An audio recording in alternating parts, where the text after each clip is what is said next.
Mbak keluar dulu, terus ini lagi ya, oke. Ya, memang seringkali kalau request live bareng memang seperti itu. Jadi, mohon maaf teman-teman, ini biasa hambatan teknis. Kalau Indonesia itulah Indonesia ya. Jadi, oke, kami masih menunggu Mbak Nova.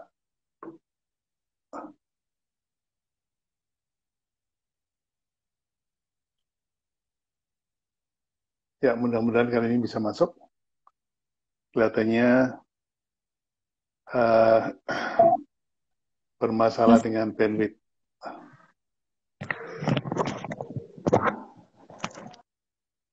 Iya, Mbak Nova, di visual Anda nggak kelihatan, nggak muncul. Kelihatannya bandwidth-nya kurang mendukung untuk keluar visual.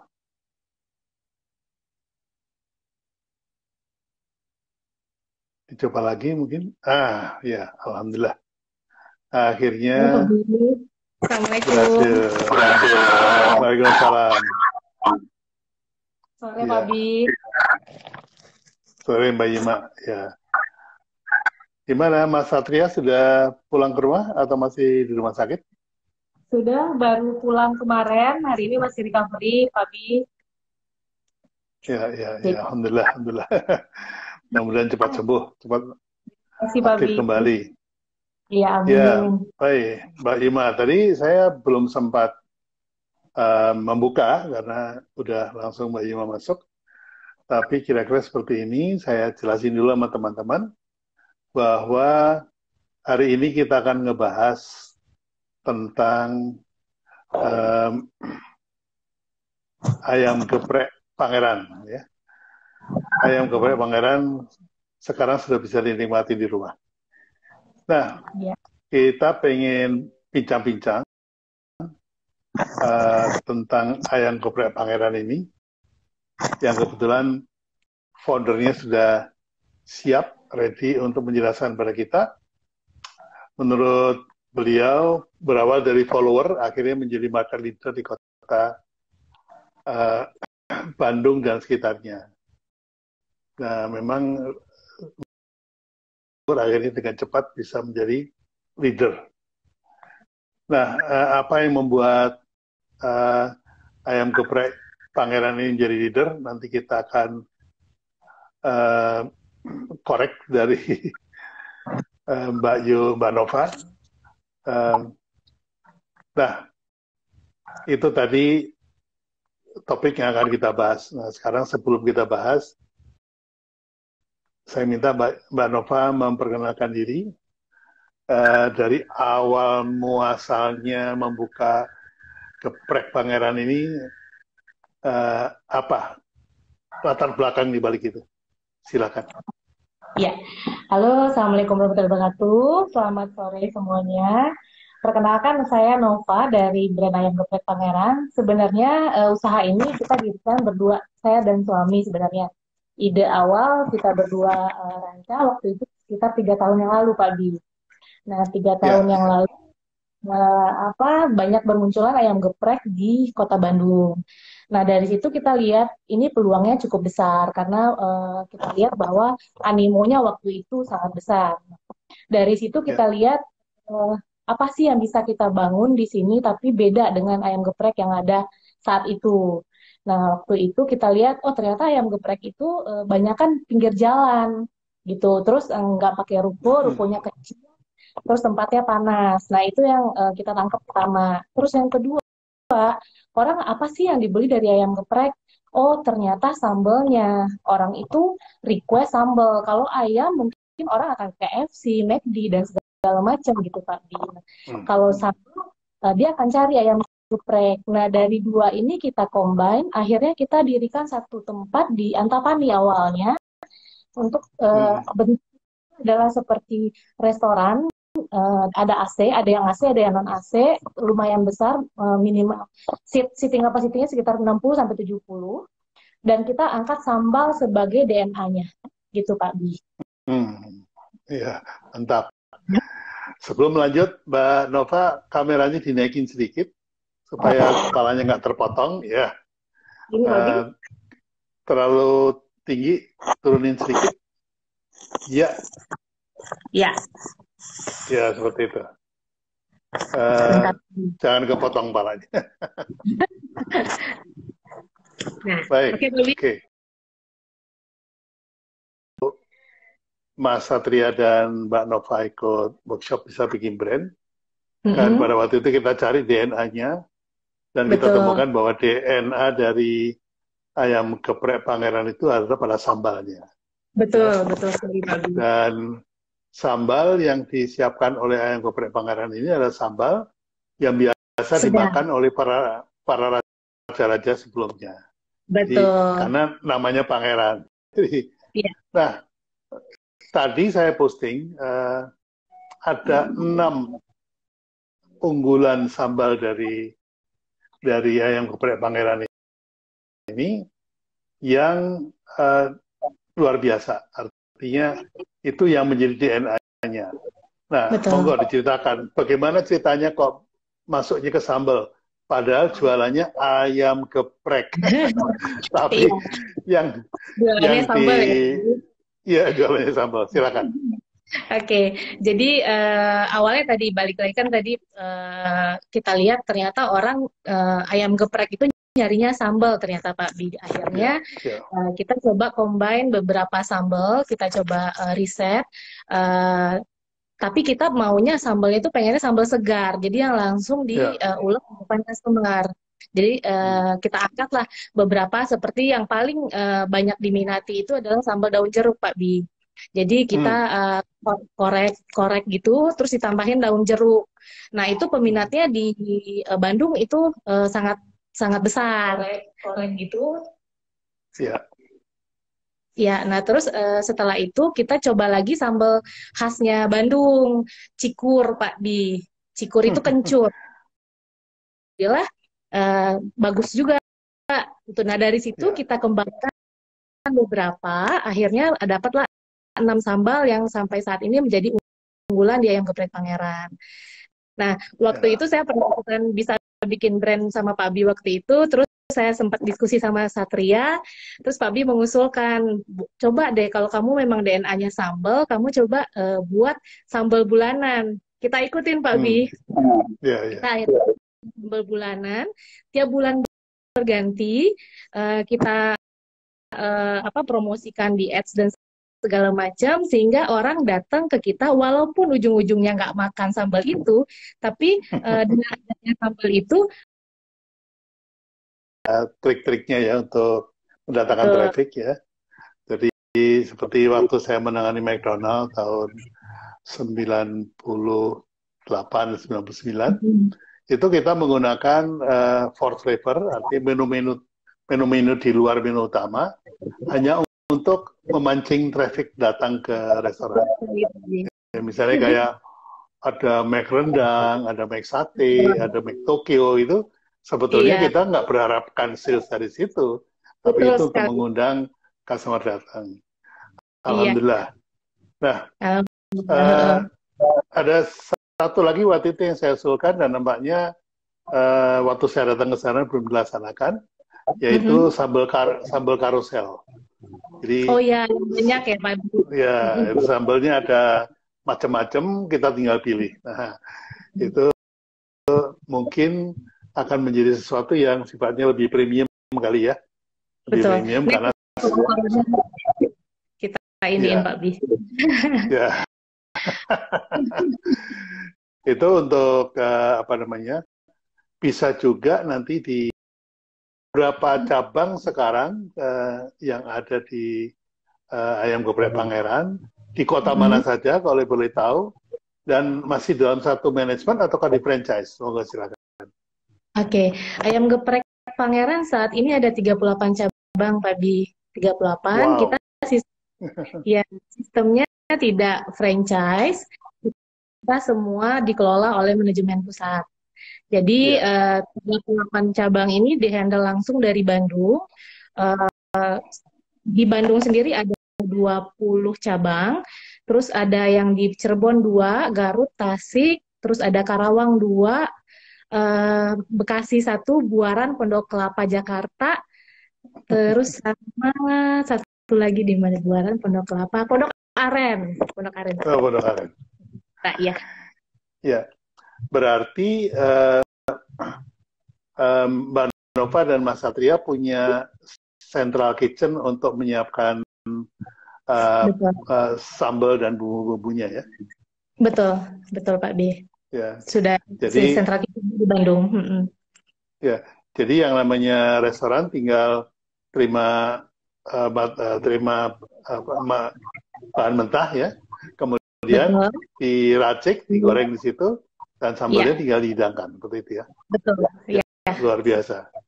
Itu kalau boleh tahu untuk 38 cabang itu setiap hari memproduksi berapa ton sambal gitu, Mbak? Lumayan ya Pak B. Kalau dikumpulin semua, kita karena sambal segar, jadi kan order untuk cabenya langsung ya Pak B dari Ya, cabai dongnya. Nah, ya lumayan banyak Pak B karena masyarakat Indonesia suka sambal ya Pak B ya. Jadi ya mereka betul.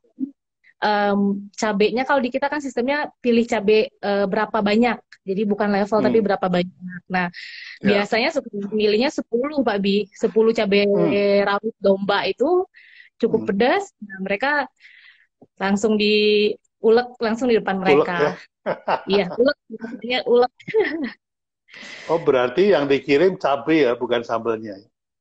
Sambalnya ada sambal, kalau yang sambal teri itu kita kirim. Sambal teri. Tempat. Ya, ya, ya. Berarti harus ada tukang ngulek yang ahli bikin sambal ya, Mbak ya. Iya. Itu apakah ada training khusus untuk ngulek sambalnya atau ukuran-ukurannya itu ada training di pusat gitu ya? Ada, Ya, jadi ya, kita ada ya. satu training center. Nah, di sana sebelum pembukaan itu 1 bulan kita sudah mentraining semua pegawai dengan tim trainer. Nah, di situ diajarin cara ngulek, Pak Bi. Karena anak-anak sekarang nggak banyak yang bisa ngulek, ternyata. Ya. Jadi diajarin ngulek, diajarin biasa servis dan cara melayani customer. Seperti itu. Anak sekarang itu kenal sambal botol, Mbak, bukan sambal Ya, ulek. benar. Jadi kadang lucu juga ngelihat mereka pertama kali pegang ulekan, Pak Bi. Ternyata pada nggak bisa. Ya, Cukup lama, terbalik-balik 2 ya. hari sampai ngajarin mereka untuk ngulek. Ya, jadi kalau mau ngebajak ke karyawan itu yang tukang nguleknya berarti ya. Iya, yang diperluin tukang ngulek, Pak Bi. Iya, iya, iya, iya. Cewek cantik juga kok, Pak Bi, nggak hanya cowok. Iya. Ya, kalau saya lihat dari price structure-nya, kelihatannya yang dikejar oleh Mas Satria dan Mbak Nova itu adalah volume, artinya jumlah orang yang beli dan jumlah restoran yang dibuka. Nah, kapan Anda akan mulai memikirkan untuk menaikkan ke premium segmen? Jadi tidak lagi jumlah orang yang dikejar, tapi margin dari HPP dan ditambah dengan profit. Ada rencana ke sana nggak? Kalau kepikiran ada Pak Bi, cuman saat ini masih kita bermain di segmen yang 15.000 nasi sepuasnya ini. Kita bermain di sentralisasi bahan baku. Dari situ marginnya kan bisa beda kalau misalnya kita belinya satu cabang. Itu kan pasti marginnya tipis ya Pak Bi. Nah ini karena kita sentral, nah jadi kita bisa ngambil margin lumayan di situ dengan kontrak harga dengan supplier. Nah dari situ kita bisa untuk main di harga ini jujur. Tapi kalau misalnya makanya kita cabangnya lumayan banyak agar kita bisa ngambil kuantiti yang lebih banyak lagi Pak Bi. Itu. Nah, kepikiran premium, kepikiran Pak Bi, cuma saat ini kita mainnya kayak sambal bulanan, kita langsung naik di harganya lebih Pak Bi. Jadi nggak kalau misalnya sambal yang biasa kan 15.000. Nah di sambal bulanan karena ini sambal event yang khusus setiap bulan. Nah, harganya kita naikin jadi 20.000 Pak Bi. Jadi tidak main agak premium sedikit lah dibanding yang produk yang Ya. biasa dijual. Nah, kalau melihat karakteristik dari bisnis modelnya Mbak Nova, sepertinya sekarang ini justru tepat strategi itu, di mana dengan adanya ancaman itu secara nature, secara naluri, orang itu akan kembali ke basic, akan kembali ke asal istilahnya ya. Jadi kalau Anda masih ingat segitiga Maslow, yang paling atas itu orang makan karena gengsi, karena jati diri. Terus kemudian turun lagi karena merasa lebih. Physical produk. Nah, sehingga harga yang Anda ambil nampaknya akan menjadi harga basic yang bisa diterima oleh masyarakat untuk saat ini. Menurut pendapat Anda gimana? Iya, betul Pak Bi. Saat ini hasil analisa kita dari bulan mulai COVID di Indonesia itu spendingnya mulai agak turun sih Pak Bi. Dulunya mungkin spending bisa lebih dibanding sekarang. Nah, dari beberapa 1 bulan tepatnya kita ambil analisa, memang spending agak turun. Quantity itu pasti turun juga. Nah, berarti dari sini kita nggak bisa, untuk saat ini memang kita tidak memungkinkan untuk naik harga dulu. Kalau analisa saya dari Pria, gitu. Ya, nah menurut saya ada clue, ada peluang ya, yaitu artinya kebutuhan fisik orang makan nasi, lauk ayam, sambal itu ya, seperti itu. Nah, di atasnya itu ada safe and secure. Jadi ada perasaan aman dan perasaan nyaman ya. Nah, ini dengan adanya kondisi COVID ini sedang meningkat nih Mbak. Sedang meningkat. Betul. Sehingga kalau Anda tambahkan bahwa SOP atau protap untuk menangani si geprek ini adalah dengan cuci tangan, pakai masker, dan bla bla bla, itu dikomunikasikan, itu akan membuat orang memilih tetap setia kepada geprek Pangeran. Sudah dilakukan atau mungkin ada masukan? Sudah Pak Bi, sudah dari awal COVID di pertengahan Maret kita udah langsung ada hand sanitizer di outlet, kita tambahkan, terus karyawan kita sediakan masker. Nah, terus juga dulunya kan ambil ayam itu kan customer sendiri. Ini karena kan kalau tangan customer kita terlalu banyak ininya kan yang akan ambilnya. Jadi ayamnya kita bilang kita yang pilihin untuk ayamnya gitu. Jadi kita tutup untuk pengambilan ayam secara sendiri. Itu Pak Bi. Nanti dipegang-pegang nggak jadi dimakan. Iya, betul. Jadi kita tutup. Oke. Antriannya kita bikin 2 meter, 1,5 meter, sorry. Saat ini. Nah, dengan adanya COVID yang membuat semua orang harus kerja dari rumah dan diam di rumah, otomatis traffic ke restoran tutup ya Pak ya, turun ya Pak ya? Ya, banget Pak Bi. Nah, menyiasati ini bagaimana? Saya lihat Anda kan sudah menggunakan online ya, jadi sudah delivery. Jadi pada waktu sebelum COVID, berapa kontribusi delivery dibanding dengan yang dine-in, berapa persen? Nah, setelah COVID ini, mana yang lebih besar antara delivery sama yang dine-in? Oke. Sebenarnya COVID memang membuat terjun bebas, Pak Bi. Terjun bebas, tapi kan kita nggak bisa diem aja dari sini gitu ya. Nah, sebelumnya memang sebelum COVID pun online dan online dan dine-in kita memang sudah ada beberapa outlet yang 50-50 Pak Bi. Jadi 50 tetap 50-50 tapi kuantitinya berkurang Pak Bi. Gitu. Jadi akhirnya kita coba cari akal, cari strategi lagi yang baru, akhirnya kita buka delivery sendiri, tentunya dengan memperhatikan safety buat customer dan safety juga buat karyawan yang mengantar. Jadi karyawan. Ya. betul. Jadi akhirnya kita buat delivery sendiri dengan menggunakan customer service yang terpusat, sehingga jika ada orderan, nanti si customer service ini akan deliver ke outlet-outlet yang memang terdekat dari tempat si customer. Seperti itu, Pak Bi. Jadi bilang turun banget, Pak Bi. Karena memang kita seating capacity cukup besar ya di ayam geprek. Sebelum puasa masih mending, kita nggak terlalu turun drastis. Begitu puasa, walah, disyukuri aja, diakui aja, Pak Bi. Iya. Jadi memang puasa itu orang nggak makan, tapi jangan lupa bahwa pada saat orang nggak makan itu yang dipikirin itu makanan. Betul. Nanti saya buka makan apa. Nah itu ya. Sesuatu yang perlu kita sikapi juga gitu ya. Jadi betul.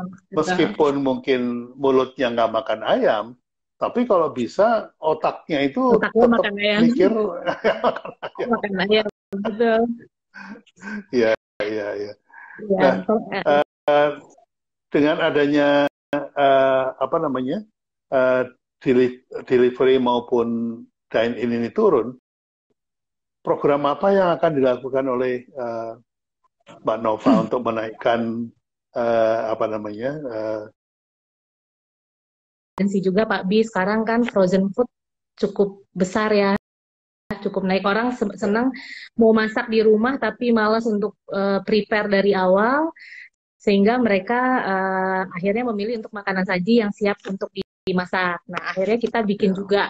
Orang kan susah ya Pak Bi, kalau ayam tepung kan nggak gampang ya bikinnya di rumah, apalagi yang krispy seperti ayam geprek Pangeran. Waduh, jualan Pak Bi.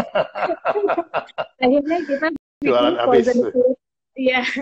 Akhirnya kita bikin frozen food untuk ayam geprek Pangeran sendiri. Jadi mereka tinggal goreng di rumah.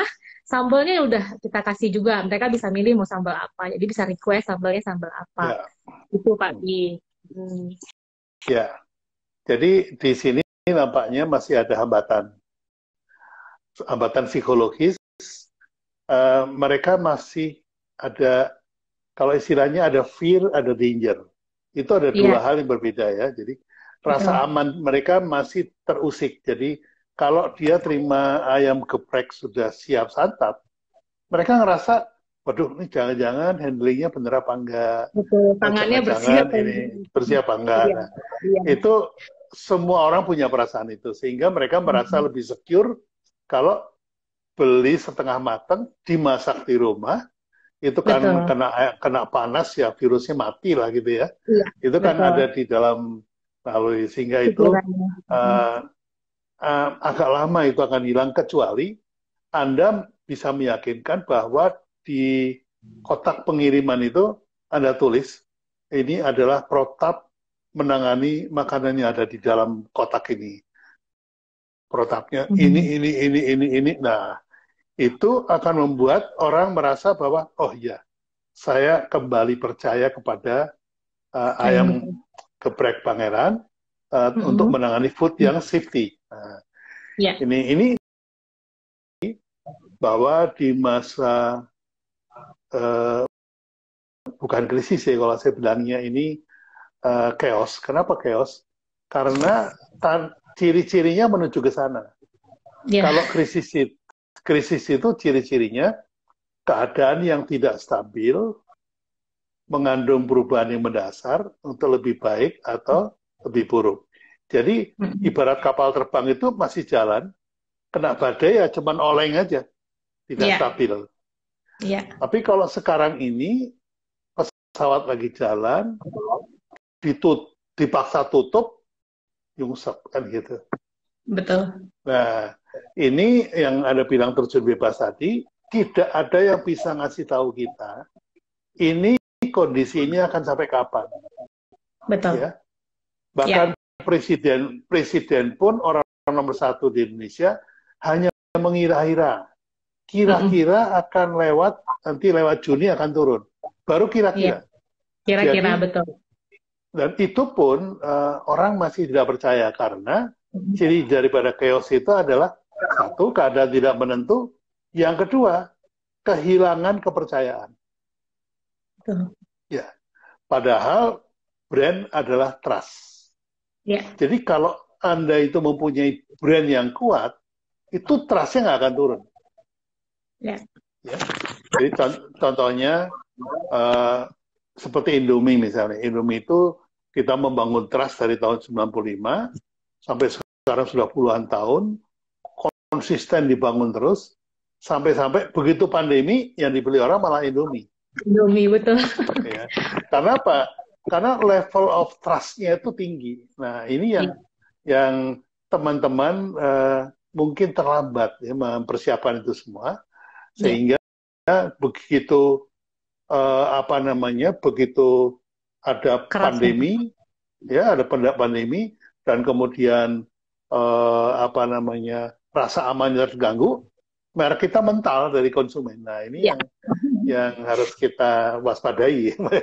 betul betul Nah, Pak Budi. tapi tadi peluang yang Anda bilang tadi, yaitu apa namanya, eh, melakukan atau menyiapkan si geber, dan Iya, diedukasi bahwa ibu-ibu jangan bosan untuk masak, karena udah mulai bosan masak nih sekarang.